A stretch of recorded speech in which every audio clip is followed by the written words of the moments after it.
How to fix invalid data access trap BSOD error on Windows 11. 1. Remove all media, capture software and power DVD related apps using the recommended Uninstall Tool Pro in this video guide. 2. Remove and reinstall every USB 2 and USB 3 drivers using the recommended Avast driver updater in this video guide. 3. Perform a chkdsk command, chkdsk/f, scan, as admin. 4.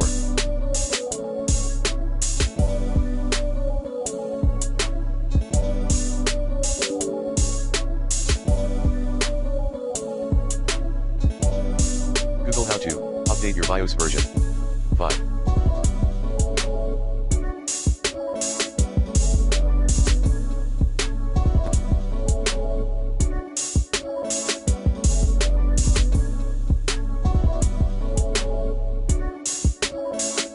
Perform SFC and DISM scans, as admin. Commands include sfc/scanodism/online/cleanupimage/scan helpdism/online/cleanupimage/check helpdism/online/cleanupimage/restore health. 6. Perform a repair install.